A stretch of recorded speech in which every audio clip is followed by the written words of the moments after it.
요한계시록 14장 1절에서 5절입니다.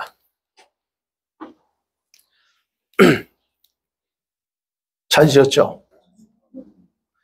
같이 한 목소리로 1절에서 5절까지 읽겠습니다. 시작. 또 내가 보니 보라 어린 양이 시온산에 섰고 그와 함께 14만 4천이 서 있는데 그들의 이마에는 어린 양의 이름과 그 아버지의 이름을 쓴 것이 있더라. 내가 하늘에서 나는 소리를 들으니 맑은 물소리와도 같고 큰 우레소리와 같은데 내가 들은 소리는 검은 구 타는 자들이 그 검은 구를 타는 것 같더라. 그들이 보좌 앞과 내 생물과 장로들 앞에서 새 노래를 부르니 땅에서 올라 성령을 받은 14만 4천 밖에는 능히 이 노래를 배울 자가 없더라. 이 사람들은 여자와 더불어 더럽히지 아니하고 순결한 자라. 어린 양이 어디로 인도하든지 따라가는 자며 사람 가운데서 속량함을 받아 처음 익은 열매로 하나님과 어린 양에게 속한 자들이니 그 입에 거짓말이 없고 흠이 없는 자들이더라. 아멘. 자, 여기서 이쪽에 있는 분들이 PPT 안 보이죠? 기둥 때문에. 그래요? 그래요? 안 그러면 여기다 하나 더 달라고요. TV를. 여기 분들이 때문에. 네, 오늘 그냥 어제하고 그냥 툭툭 해서 그냥 해버렸습니다. 우리 이준호 지사님이, 다 이준호 지사님, 뭐 이렇게 빨리 하려고 그러는지 나는 천천히 하고 금요일까지 끝내려고 그랬더니. 그래서 오늘 이준호 지사님이 그렇게 끝내놨은 거예요. 아유, 박수 한번 해주세요. 마지막 하나 남았어요. HDMI 케이블 여기서 요것만 옮기면 저거 뒤에 거 나오면 그것만 남았습니다. 네, 감사해요. 그리고 기도할 때 여기 참 정화시켜야 됩니다. 여기 오늘 저녁에 기도하시면서 여기 이 공간을 다 정화시켜야 돼요. 지난번에 저쪽에서 기도할 때 이쪽 벽에 뭔가 굉장히 센 게 있었거든요. 잡아냈는데 지금은 거의 없어진 것 같은데 그래도 모르니까 한번 이따 우리 기도할 때 여기 싹 한번 청소 한번 해야죠. 자, 오늘 오늘 말씀 가지고 이 14만 4천 명의 정치가 도대체 누군가에 대해서 봅니다. 여러분 13장, 계시록 13장에 보면 짐승표가 나옵니다. 666이라고 하는 거 우리가 들었죠? 이 짐승표는 상징이 아니고 실제 문자로 해석이 된다라고 우리는 여러분 이해하셔야 됩니다. 예수님이 요한에게 이 둘째 짐승인 거짓 선지자가 행하는 일들을 귀로 들은 게 아니에요. 들은 게 아니고 실제로 그들이 행하는 것을 보여준 거예요. 그래서 요한은 그 짐승이 이렇게 하더라라고를 기록한 거예요. 그 둘째 짐승이 행하는 핵심적인 일들이 뭐냐? 모든 사람들을 미혹하는 겁니다. 이 전 세계 모든 사람 다 미혹하는 일과 그래서 거짓 선지자는 한 사람을 가리키는 게 아니에요. 물론 대표자는 한 사람이 있어요. 거짓 선지자라고 하는 때 대표자는 한 사람을 가리키지만 그는 혼자 일하지 않습니다. 혼자 일하지 않고 커다란 단체를 통해서 일한다 그랬어요. 유엔이나 제가 말씀드린 유엔이나 유럽 공동체나 또는 또 다른 저쪽 다른 종교를 얘기할 수 없으니까 그런 단체들과 통해서 일을 합니다. 그래서 거짓 선지자는 그들의 대표자예요. 그래서 주동자가 그 사람이고 그래서 이 거짓 선지자가 등장해서 짐승표를 받게 합니다. 그죠? 이제 13장에 짐승표를 받게 하는 것은 그 단체의 통치력을 통해서 강요할 겁니다. 그러니까 우리가 경험했던 것처럼 우리가 마음대로 이제 우리 개인의 자유가 사라지고 이제는 정부의 권력 앞에 우리는 꼼짝없이 당할 그런 상황이 됐습니다. 그러니까 결국은 그 짐승표를 전 세계 80억에 되는 인구에게 이 짐승표를 받게 하는 것은 그냥 할 수 없다는 거죠. 강한 그들의 통치력을 통해서 한다는 거. 그래서 말합니다. 그 거짓 선지자가 모든 사람의 이마와 손에 표를 받게 하더라. 그렇게 되어 있어요. 그가 행하는 일을 기록한 겁니다. 그러면 요한이 이 환상을 보았을 때 그 장면을 어떻게 이해했을까 하는 거예요. 저와 여러분이 30년 전에 지금의 미디어 AI가 생겨날 걸 상상 못했던 것처럼 그때 만일에 우리가 그런 영화 봤죠. 저도 그때 봤던 게 토탈 리콜 같은 거. 그냥 앞면 다 이런 것들이 그때 만들었단 말이에요. 그래서 참 신기하다 그랬는데 우리가 여러분 요한이 그런 환상 보았을 때가 언제예요? 2000년 전입니다. 그러면 2000년 이후에 있었던 일들을 보여준 거거든요. 어떻게 그가 이해했을까? 그는 자기의 이해력을 뛰어넘을 수가 없어요. 그래서 주님께서 그때 당시에 요한이 이해할 수 있는 선에서만 딱 보여준 거거든요. 예. 그래서 당시의 표는 뭡니까? 당시의 표는 뭐예요? 발이나 몸에 도장을 찍는 거였어요. 그때 당시에는. 그런 것처럼 하고 있는 걸 보여주는 거예요. 근데 어디에 찍어요? 이마에 표 찍네? 이 손에 찍어요. 손이라는 게 꼭 여기만 아니에요. 이 손을 얘기해요. 그렇다면 오늘날 그것을 우리가 2000년이 지난 이후에 우리는 이 표를 뭘로 이해해야 될 거냐 하는 겁니다. 그래서 여러분, 적그리스도의 세력들이 수십억의 사람들에게 요한 당시처럼 도장을 찍을까요? 일일이. 그렇지 않아요? 성경 분명히 도장 찍는잖아요. 표 찍는다고 했어요. 그럼 그 방법으로 하나하나 다 돌아다니면서, 물론 이제 여기서는 이제 각 시에서 하겠죠? 한국은 동에서 하고, 이런 일을 그런 식으로 할 건가 아니면 다른 방법으로 할 건가 하는 거예요. 여러분, 이 부분은 여러분이 그걸 상징으로 해석하지 않는다면 한번 생각해 보셔야 돼요. 오늘날 도대체 표를 찍는다는 게 어떻게 찍을까? 예, 그걸 생각해 보셔야 됩니다. 그렇기 때문에 표를 상징적으로 해석해서는 안 된다는 거예요. 여러분은 제가 상징으로 해석하지 않기 때문에 여러분 그냥 문자 그대로 받아들이죠. 왜냐하면 상징으로 해석할 수 없다는 거예요. 할 수 없는 이유가 뭐예요? 표의 기능이 먹고 사는 경제와 매매 기능을 가지고 있어요. 그 자체가, 그 표라는 것 자체가 매매 기능이 있고 경제력과 연계되어 있어요. 요즘 어떻습니까, 여러분? 요즘 계속 바뀌어가고 있죠? 경제, 매매하는 거, 이거 있죠? 그 다음에 표를 받는 위치를 정확하게 표시했어요. 어디요? 이만하고 손. 또는 오른손이, 여기는 계시록 13장에 오른손이라고 표현했고, 14장에서는 꼭 오른손만이 아니에요. 이 손 자체, 왼손에 해당됩니다. 그러니까 정확하게 명시하고 있어요. 그렇다면 이거는 상징이 아니고 실제로 했다는 걸 우리가 이해해야 된다는 거예요. 그래서 14장 9절에서 엄하게 경고하잖아요. 만일 누구든지 이마에나 손으로 표를 받으면 아주 무서운 경고하잖아요. 예. 그 다음에 또 하나 이거가 뭐냐면 표를 받지 않고 우상 경배하지 아니하는 자들에 대한 특별한 상급이 기록되고 있어요. 그게 15장에 이제 다음 주는 아니죠. 15장에 가서 볼 때 그들에게 내려지는 특별한 상이 있어요. 20장에도 마찬가지고. 왜 그러면 상징이라면 왜 그렇게 표현할까? 상징이 아니기 때문에 그렇다는 거예요. 실제라는 거예요. 자, 그렇다면 저와 여러분이 정확한 이성과 상식만 있어도 이 표라고 말하는 것은 실제다라고 하는 거 이해할 수 있습니다. 그래서 주님이 말씀하시기를 이것을 정확하게 이게 무엇을 의미하는가를 파악하려면 지혜가 필요하고 총명이 필요하다 그랬어요. 18절에 지혜가 여기 있다. 이 말은 너희들 지혜가 필요하다는 말이에요. 지혜와 총명이 필요하다는 거예요. 그러니까 저와 여러분에게 하나님의 지혜와 총명이 임하면 이게 무언가를 적어도 여러분이 남과 다르게 쉽게 이해하고 그걸 받아들일 수 있다는 부분입니다.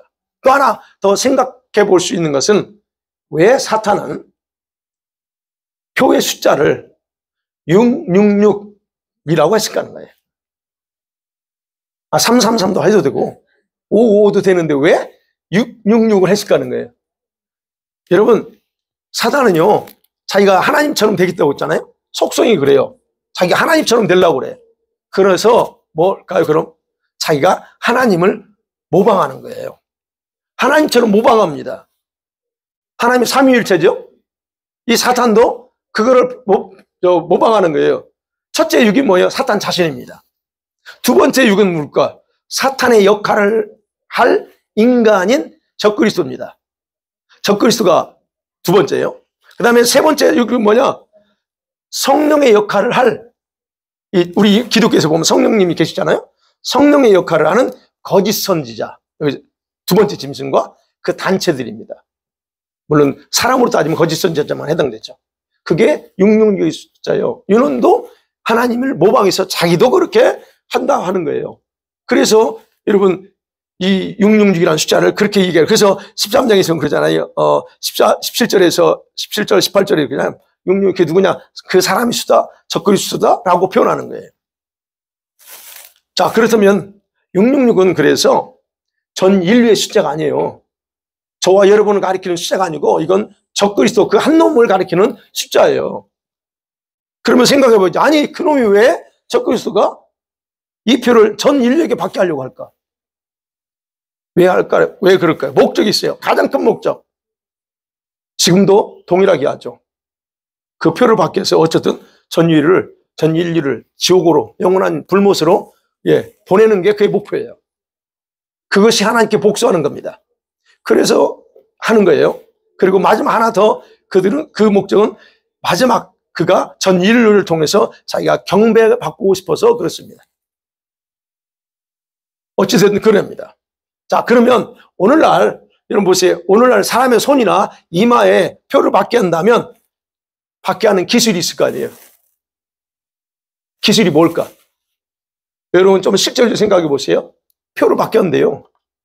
와서 어떤 방식으로 할지 모르지만 표를 받게 한대. 그러면 오늘날로 볼 때 어떤 기술적인 게 있을 거라는 거예요.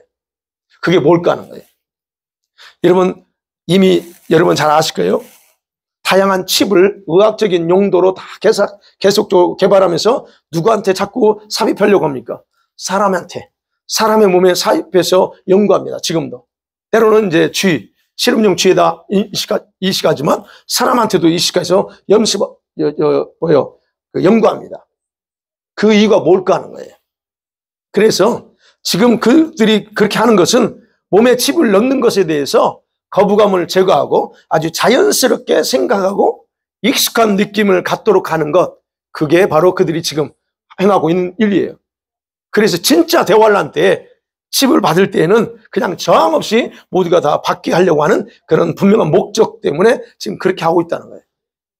그 기술은 이미 우리가 아는 것처럼 다 거의 준비되어 있는 상황이다라고 생각하시면 됩니다. 그러면 14장 오늘 봅니다. 내용을 보면요. 요한의 눈에 보인 또 다른 어떤 환상이 보여요. 근데 여기 보니까 갑자기 다른 광장이에요. 천국의 예배 광장입니다. 14장 1절에 그랬죠. 또 내가 보니 보라 어린 양이 시온산에 서 있습니다. 거기에 14만 4천이 서 있네요.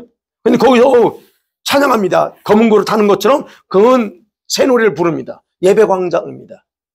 천국에 있는 여기 시온산이죠.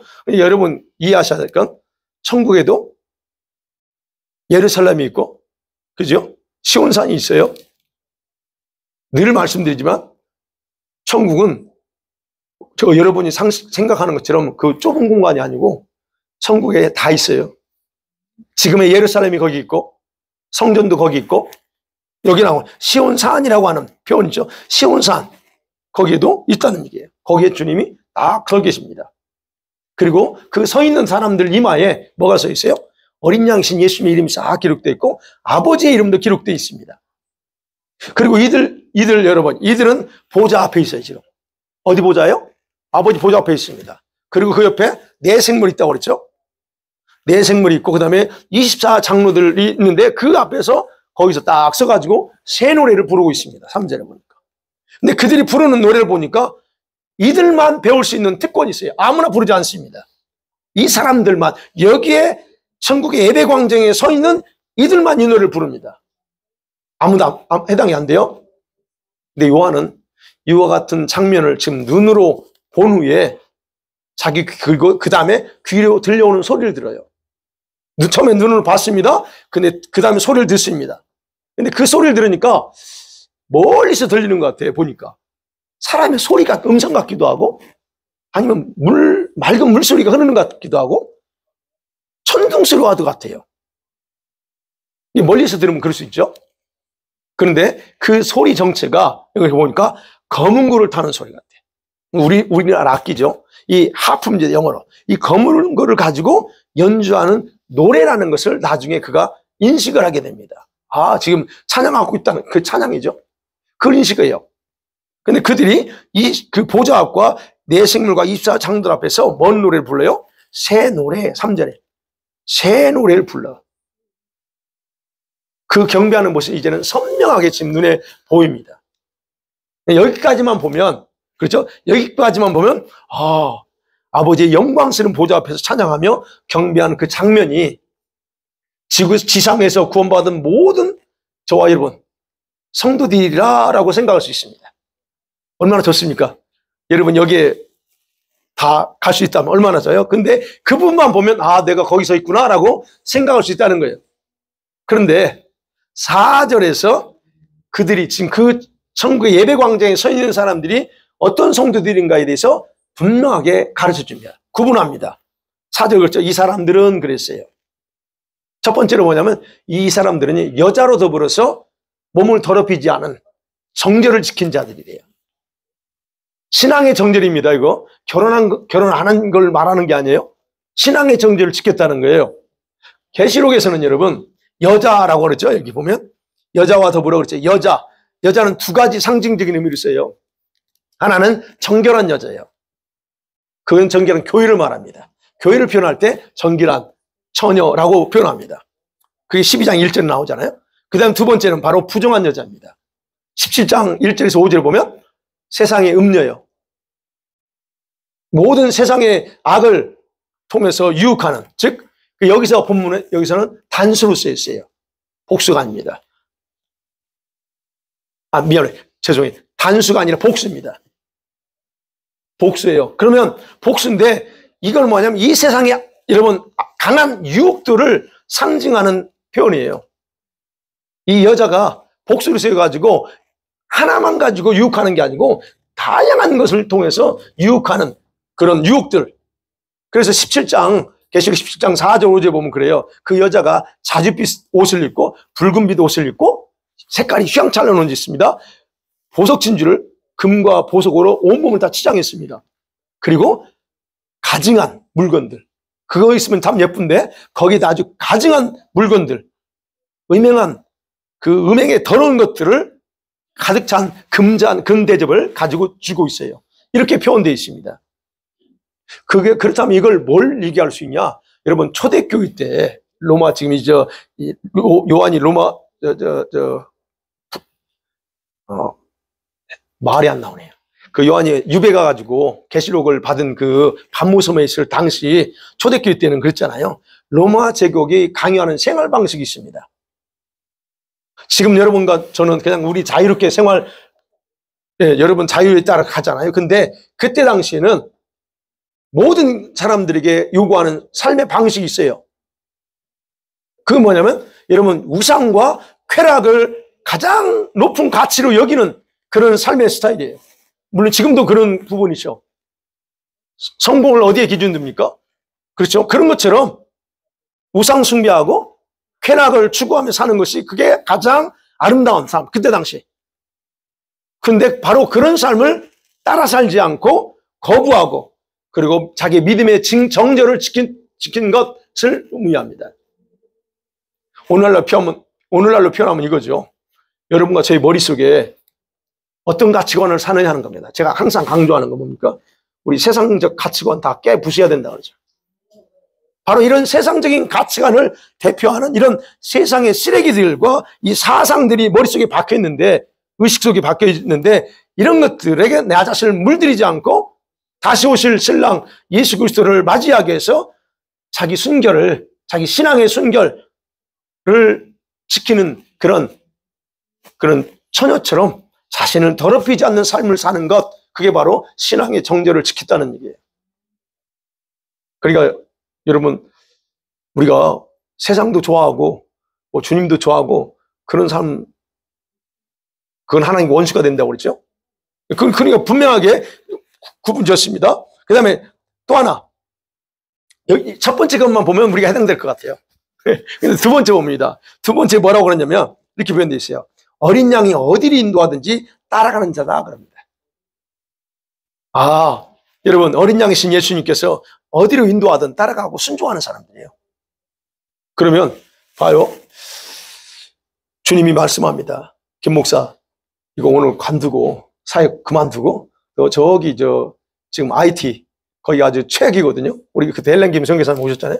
그 최악인 그곳으로 가서 너 가서 같이 선교해라 라고 한다면, 진짜 주님이 나한테 그렇게 말씀했다면 저는 어떻게 해야 됩니까? 여러분, 아무리 여러분이 저를 뜯어 말려도 저는 가야 됩니다. 왜? 그게 종이요. 그게 순종하는 거예요. 왜? 그분이 명령했기 때문에. 그렇다면 그거예요. 지금 어린 양이신 예수님이 어디로 가라거든 그냥 순종했다는 거. 그러면 우리가 어디로 가야 될지 확실한 방향과 장소가 정해지지 않을지라도 주님이 그냥 명령하신다면 순종하며 따라가는 삶을 살았던 사람이라는 거예요, 이게. 아브라함의 순종 같은 거예요. 다윗과 같은 주님의 뜻을 따라서 주님과 연합을 이룬 삶을 살았던 사람이다, 그럽니다. 그렇다면 여러분 어떠세요? 우리가 보여요. 예수님이 어디로 가라고 하든 지금까지 우리가 순종의 삶을 살고 있는지 또 살아왔는지 한번 생각해 보세요. 그 다음에 세 번째 말합니다. 사람 가운데서 속량을 받아서 처음 익은 열매라 그럽니다. 예, 첫 열매래요. 이 단어는요, 구약에서는 sacrifice죠.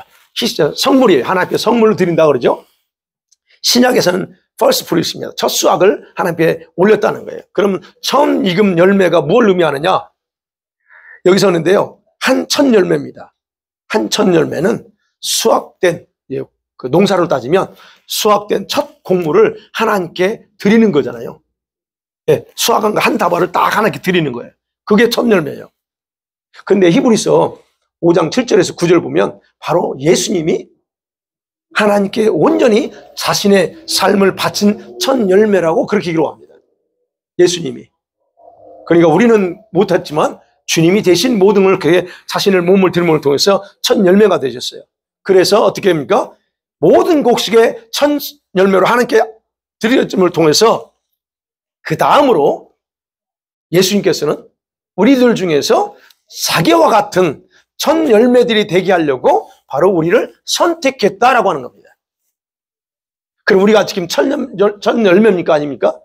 아니, 첫 열매는 예수님이고, 그럼 두 번째 열매입니까? 아닙니까? 두 번째 열매요? 아니요.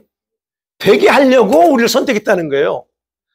첫 번째 열매는 예수님이야. 그 다음에 우리를 그 다음 이제 순서적으로 보는 거예요. 그 다음 첫 열매로 하나님 앞에 온전히 첫 곡식된 것을 하나님께 제물로 바치려고 우리를 불러서 선택했다는 겁니다. 그렇다면 우리가 첫 열매로 드려져야 되는데 나 안 드릴래요 라고 우리가 버티는 경우가 많잖아요. 그러니까 그런 여기서 계시록에서는 그런 의미예요. 자신을 하나님 제물로 바치게 나 좀 그냥 마음대로 쓰세요. 이런 정도 돼야 되는 겁니다. 네. 그래서 여러분, 처음 열매라고 하는 말은 여기서 단순히 구원받은 자들, 저와 여러분을 가리키는 게 아니고 예수님의 부활 생명을 가지고 이 땅을 사는 동안 예수님처럼 삶을 살다가 주님 앞에 간 자들이에요. 우리가 여기 해당이 아직은 기회가 있습니다. 아직은 기회가 있어요.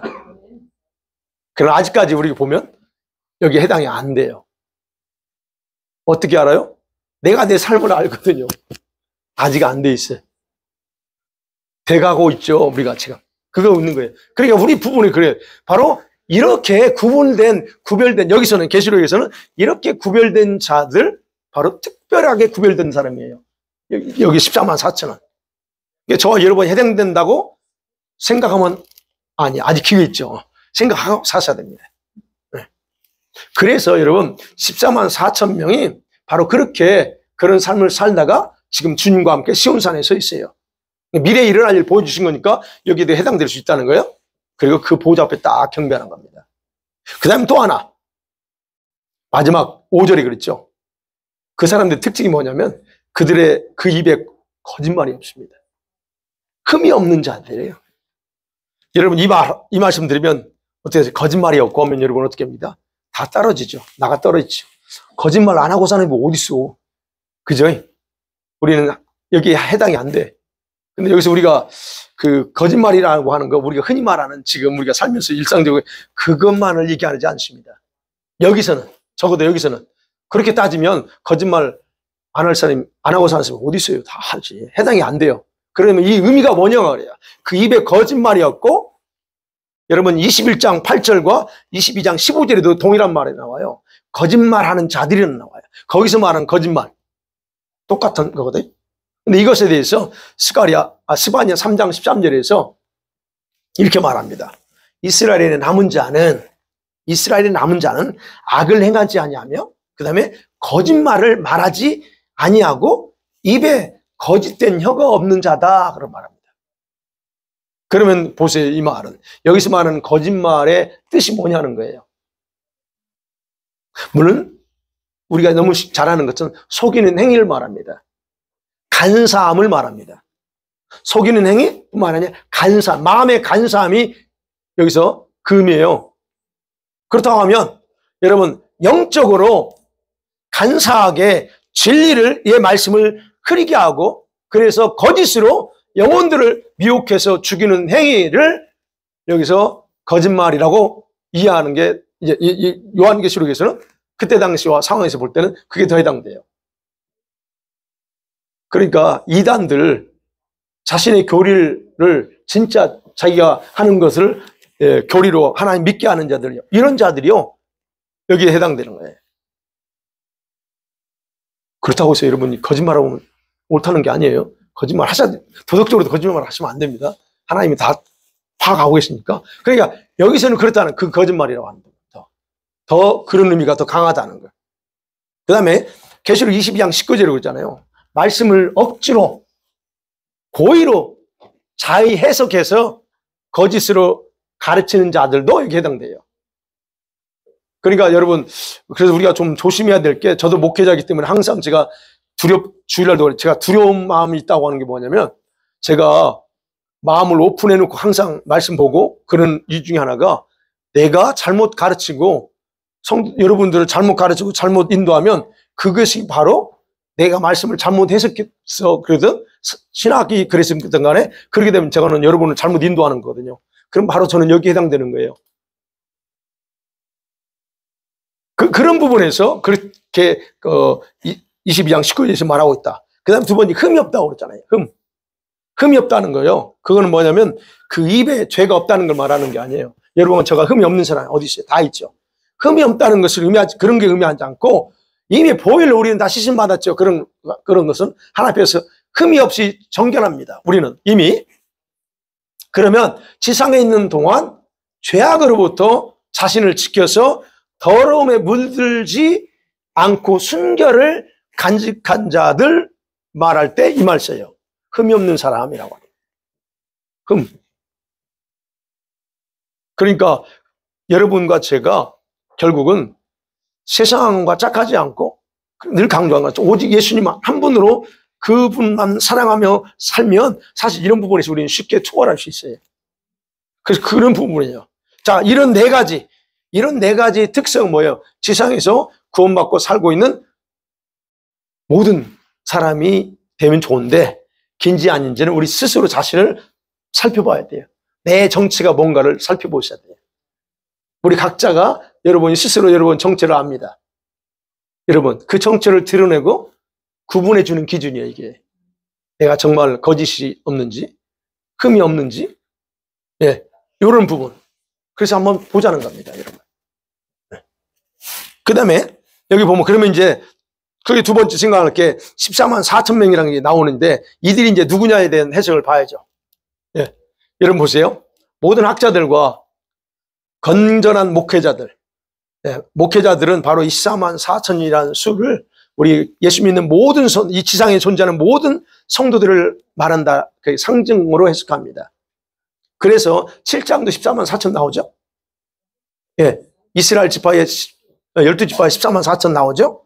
그래서 그들과 같은 숫자예요. 왜? 14만 4천이 똑같은 숫자니까. 그래서 구원받은 신구약 성도들을 가리키는 그런 상징이다라고 해석을 합니다. 자, 근데 그렇게 해석하는 이유는 간단해요. 숫자가 같으니까.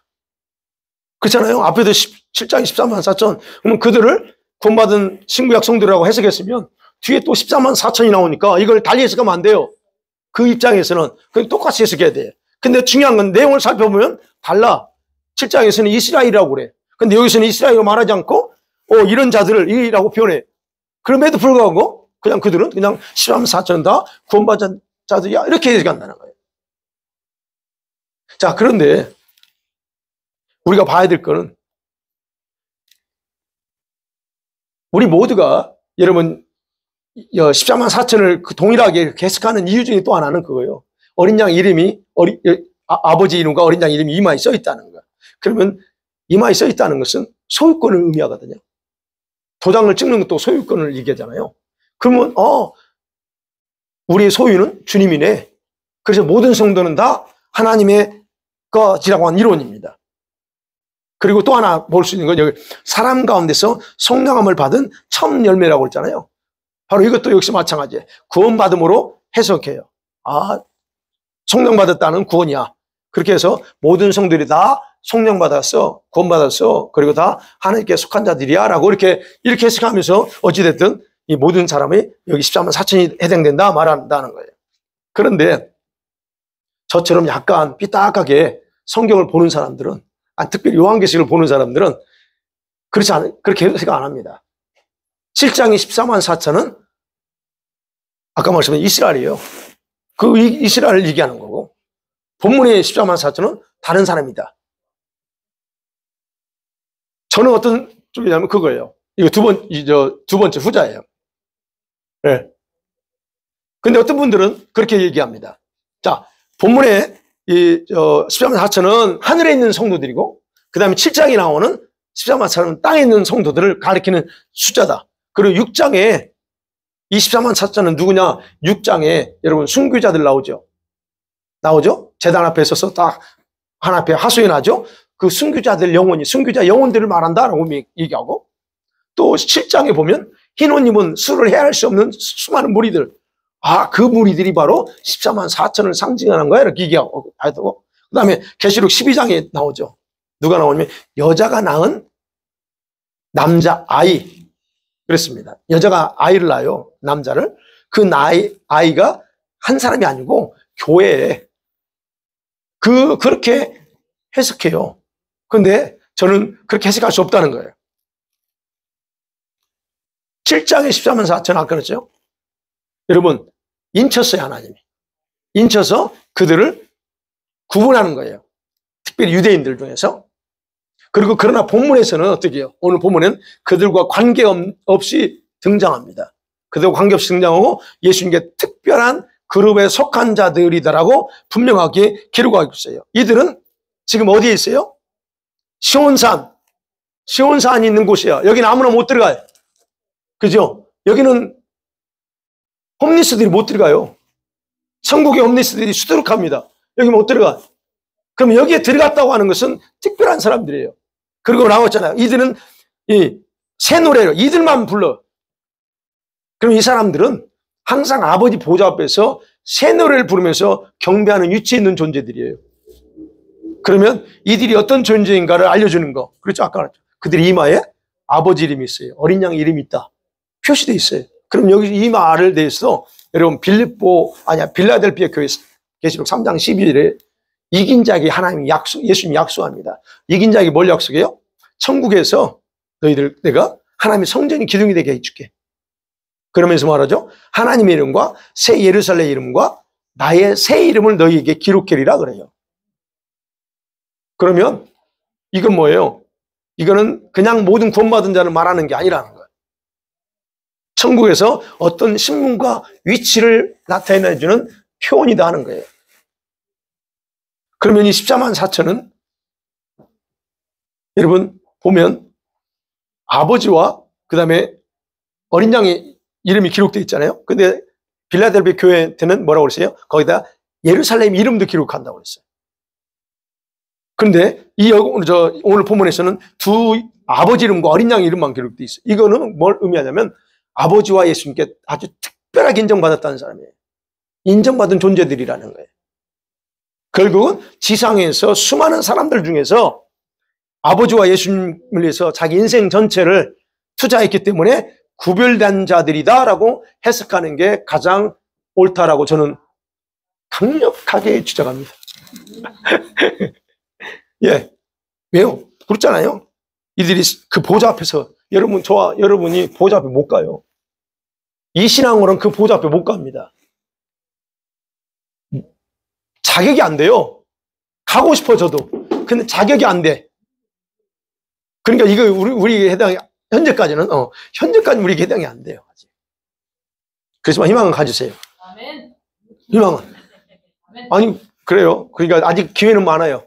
왜요? 아멘. 환난 때 순교당할 수도 있잖아요. 그렇죠. 맞아요. 순교당하면 됩니다. 아멘. 순교자가 되면 돼요. 근데 아무나 안 순교 안 돼요. 순교자의 사명이 있어야 돼.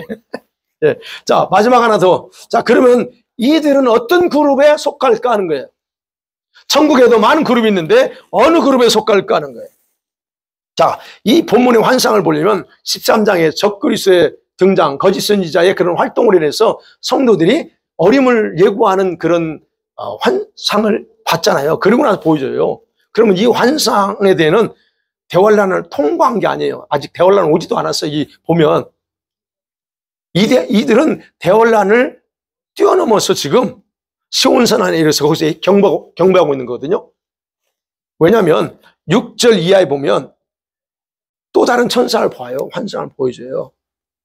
그런데 거기서 세 가지 다른 천사가 세 가지 영원한 메시지를 전하면서 대환란에 남아서 통과할 성도들이 우상 숭배할 수 있고 표를 받을 수 있기 때문에 무서운 경고를 하고 있어요. 그렇기 때문에 아직 여기 대부분 대환란 아직 통과 안 된 상태의 환상을 보여주고 있다는 거예요.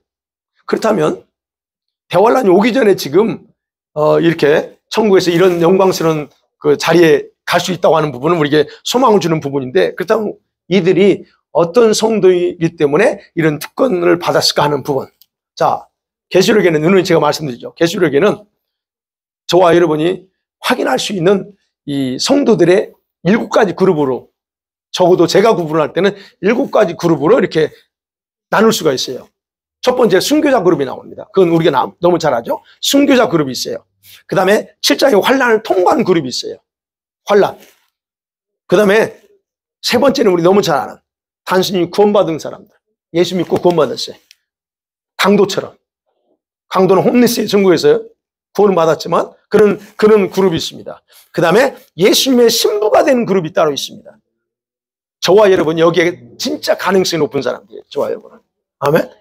우리가 그걸 되려고 몸부림치잖아요. 신부 되는 그룹이 있습니다. 그 다음에 여러분 신부가 돼야 되는데 신부 준비가 안 돼서 휴거되지 못했어요.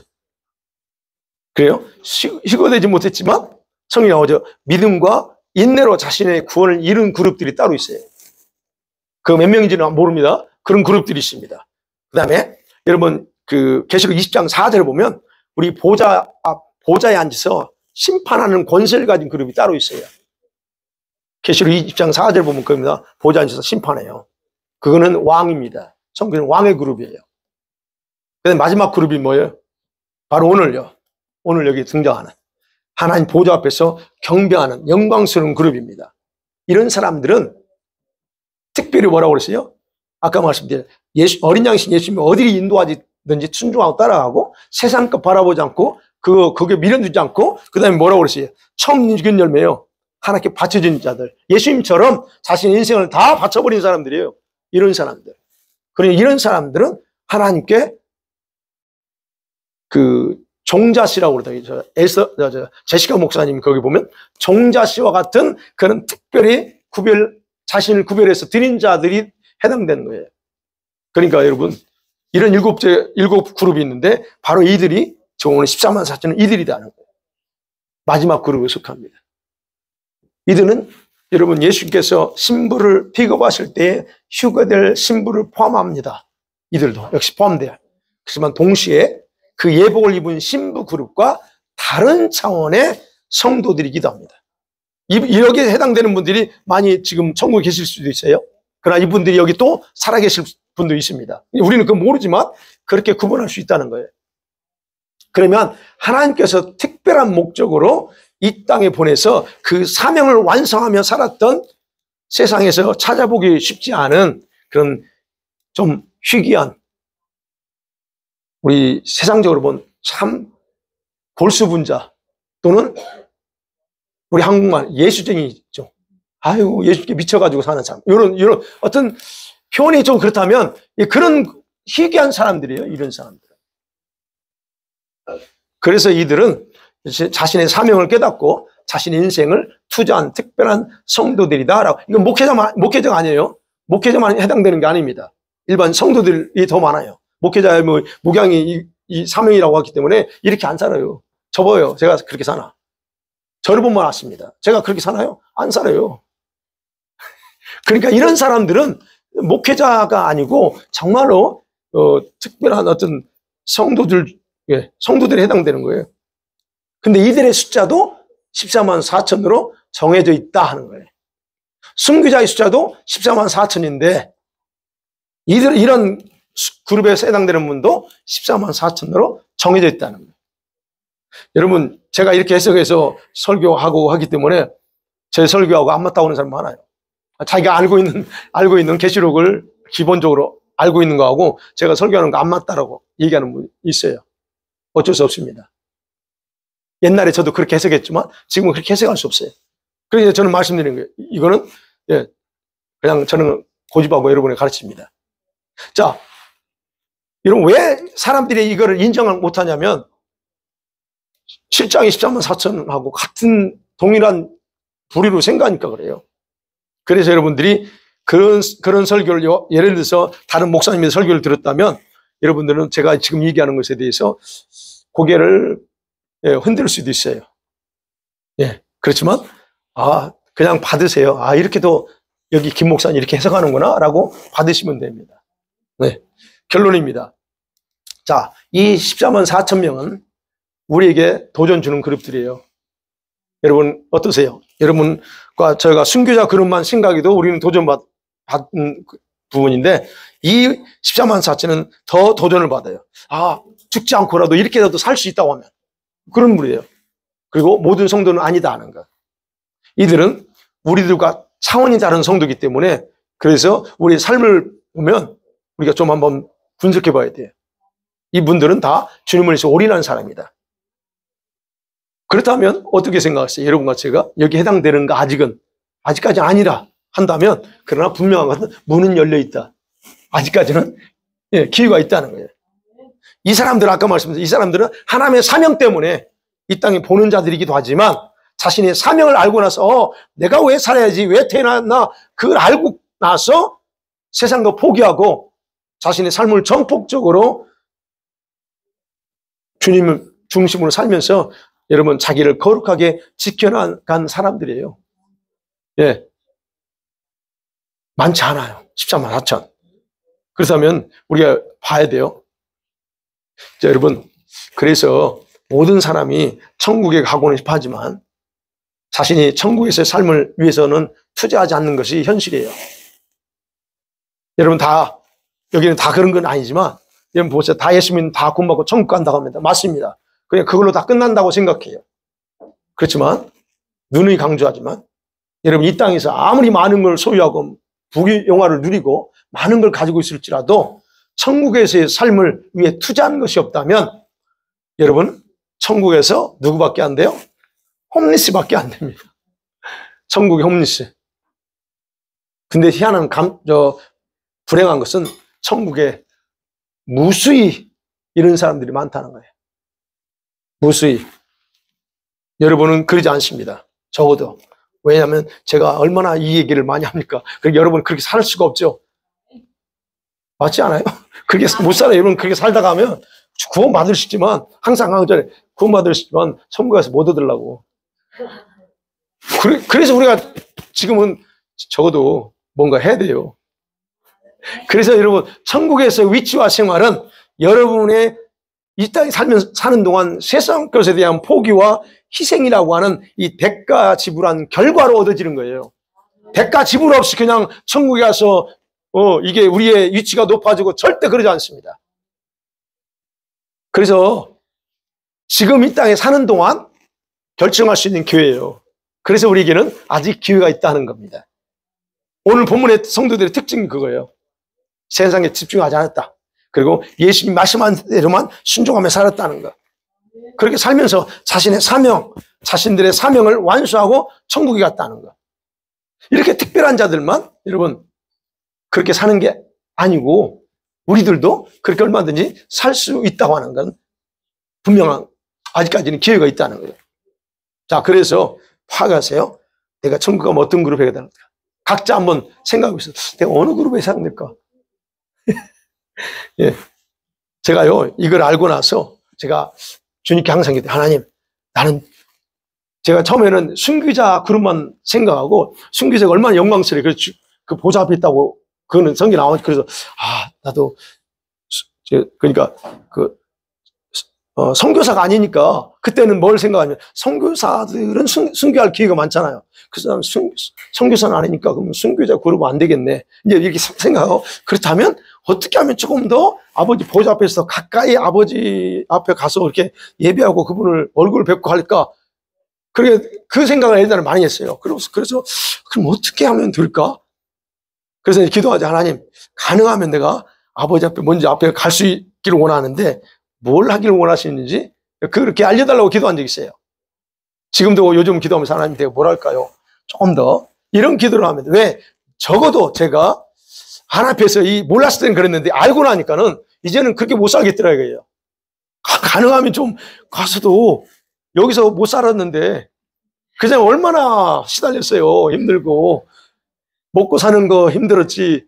여기서 얼마나 고달팠어요. 그러면 거기 가서는 그래도 홈리스는 되지 말아야지. 여기서 힘들게 사서 거기서 홈리스 되면 얼마나 골치 아파요. 그래서 거기 가서는 그래도 좀 내가 좀 누려야 될 거 아닌가. 전 개인적으로 그런 욕심이 있었어요. 그래서 하나님 여기서는 그래도 좀 거기 가면 내가 좀 뭐 해야 되잖아요. 근데 여러분은 오해할 수 있어요. 목사니까 당연히 여러분보다 더 높은 데 갈 거라 생각하죠. 너 천만에 그러잖아요. 천만에 그러잖아요. 제가 아무것도 안 하면 여러분보다 더 밑에 갈 수 있어요. 그러니까 그런 부분은 여러분 오해하시면 안 돼. 그런데 그런 어떤 제 위치를 알고 하나님 나는 조금 더 그래서 제가 몸부림치는 거예요. 적어도 왕의 위치는 올라가야지. 그 20장에서 보좌 앉아가서 그 정도 올라가야 되는 거 아닌가? 이제 이런 게. 근데 여러분 여기 우리 교회는 저희 교회는 그런 분들이 있어요. 그 삶을 보면 알아요. 어찌됐든 제가 그렇다고 해서 결정하는 건 아닙니다. 근데 내가 볼 때 이분은 이렇게다라고 제가 파악하는 거예요. 그러니 감사하죠. 네. 자, 그래서 여러분 기도하세요. 하나님 욕심내세요. 천국에서 어떤 부분 건가 욕심냈을 필요 있어요. 그렇게 그러면서 기도하세요. 하나님 나는 이 정도는 되고 싶습니다. 우리 한성은 집사님 저렇게 욕심내고 저 벌써 딱 하잖아요. 그래서 어떻게든 얻으려고 그냥 몸부림쳐요. 그런 욕심이 필요합니다. 맞습니다. 예. 자, 그래서 여러분과 저의 삶을 이제 그래요. 좀 우리 삶을 돌아보면서 좀 천국을 위해서 투자하면서 천국을 위해 투자하는 게 자기 자신을 투자하는 거예요. 천국의 삶을 투자하면서 살기 원합니다. 그래서 말합니다. 지금까지 살아왔던 삶의 스타일 바꿔야 돼요. 여러분 라이프 스타일 바꾸셔야 돼요. 뭘 중심으로? 말씀 중심으로 주님 중심으로 모든 게 바꿔 있어야 됩니다. 가치관 바꿔야 돼요. 우리의 가치관. 저도 하면서 자꾸 이게 가치관이 남아있어. 이거 깨야지. 막 그래요. 이런 것들을 추구하는 것 다 중단하시고 그리고 인생 살면서 세상 것을 통해서 뭐 얻으려고 그런 거 그냥 이제는 다 잊어버리세요. 그죠? 지금은 우리가 나이가 얼마인데 지금 아직 그거 하고 있어 지금. 그럴 때 아니죠 지금 우리는. 맞아요 틀려요. 아닌 것 같은데 우리 권희 집사님 웃기만 하네. 예, 그래서 정말 우리가 이제 저와 여러분의 헌신과 수고와 이런 투자가 결국 우리의 미래, 천국에서의 미래의 삶을 위한 것이라는 걸 알고 여러분과 제가 이제는 우리의 삶이 저와 여러분의 삶이 이제는 그냥 살지 않고 이제는 우리 하루의 삶이 하나님 앞에 투자하고 또 하나님의 영광을 위해서 그리고 그 하루의 삶을 통해서 가장 하나님을 기쁘게 하는 삶으로 우리가 우리 자신을 낭비하지 않고 살기를 그렇게 결심하면서 기도하는 시간 되기를 간절히 소원합니다. 아멘. 이 시간에 같이 한번 이제 말씀 생각하면서 기도하는데요. 이제 기도 제목하고 우리 찬양하고 기도해야죠.